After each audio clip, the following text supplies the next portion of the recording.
Hello, ladies and gentlemen. You are welcome to the fourth episode of the Green Series. And today we are going to build on the last discussion we had. We are going to be talking about the role and responsibilities of the three arms of government.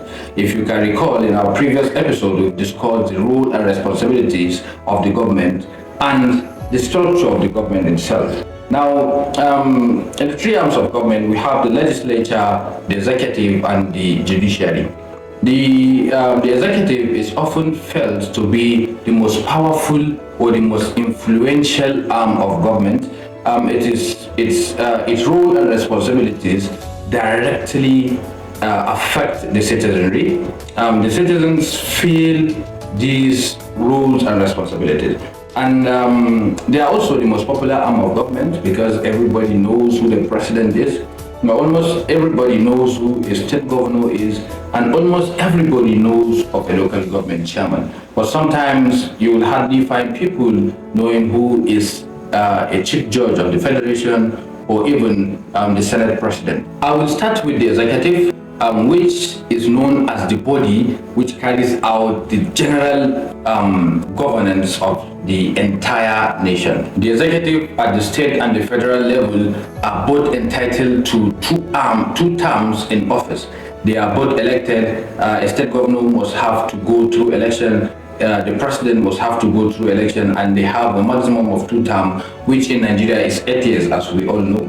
Meanwhile, the local government chairmen, who are also part of the executive, are responsibilities of the state government. And the state government may decide to sack all of them even after being elected, and then they may even also decide to run a re-election.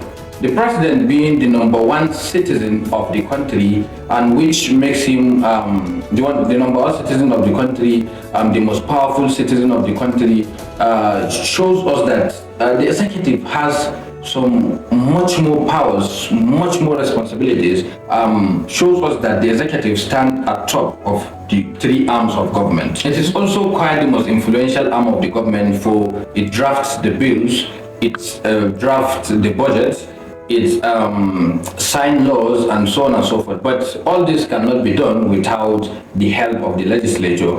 Meanwhile, there are some situations where the president can give an executive order to bypass all of it. If there is a case or scenario of a national emergency or a security threat to the nation, the president may bypass all the bureaucracies. The executive also handles international relationships. They do sign peace treaties, and they can even declare a war. Okay, let me go through some of the role and responsibilities of the executive. As the name implies, the executive is charged with the responsibilities of executing the law, implementing the law. The executive do lead politically all the other arms of government. The executive is also in charge of the armed forces. That is why the president of Nigeria is called the Grand Commander of the Federal Republic, GCFR. They are also in charge, or they are also charged with the responsibilities of formulating the laws which have direct impact on the citizenry. The executive includes the president, the governors, and the local government chairman. Now, coming back to the legislature, which is quite one of the most, or perhaps to some people, it is the most powerful arm of government. For the president, even the executive cannot work without the legislature. The legislature may decide not to sign a bill. They may decide not to approve of a budget, and that may delay some national infrastructure, national project, and so on and so forth. And they can even impeach the executive. They have a lot of responsibilities, but let us discuss who is a legislature. The legislature, who are equally elected into office, just like the executive, serve as the representative of the people, and they stand for the right of the people in the governing council. The legislature, unlike the executive, which have a limited term in office, may be re-elected as many times as possible. At the federal level, each state has 3 senators, each of which represent a geopolitical zone in such state. Each of the states also have about 10 representative members, House of Representatives, which are distributed according to the population of the people.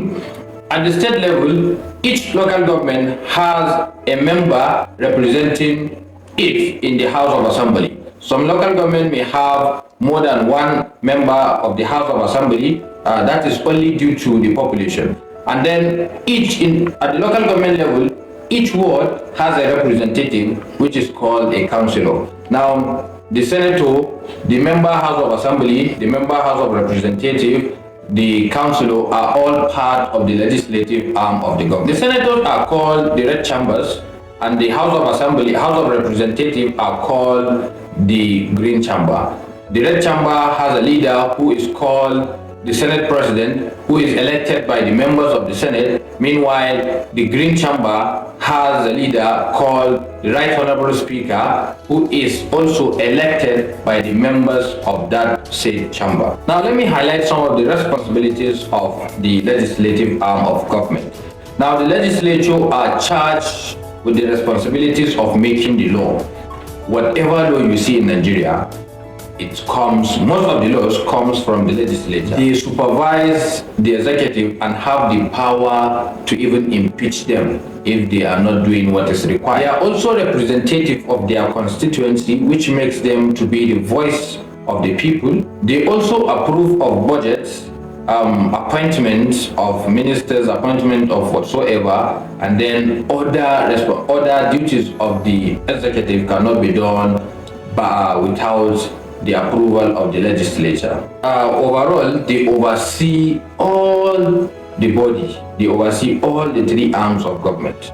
Now, coming back to the judiciary, the arm of government which has the power to interpret the law and as well punish those who offend the law. They make sure the constitution which is made by the legislature is strictly adhered to in a country. They also settle disputes between people. They also settle disputes between organizations, companies, and many more. They are not elected unlike the other two arms of government, but are professionally opted into the arm. The Supreme Court stands at top of the judicial system, which its laws cannot be appealed. The head of this arm is called the Chief Judge of the Federation and is appointed by the President and subsequently approved by the legislature.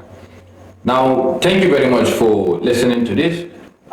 This is only limited to my knowledge of what these three arms of government are. I am only but a mechanical engineering graduate. I'm only doing this part because I love Nigeria so much, and I'm taking this as a responsibility of a well-meaning Nigerian to reorient people on how the country works and how beautiful Nigeria is. So don't forget, you may also participate in whatever form of national building you feel like doing. Don't hesitate, please. Kindly do follow us on the Green series and then subscribe to our channel on YouTube, The Green Mind Drive. Thank you very much.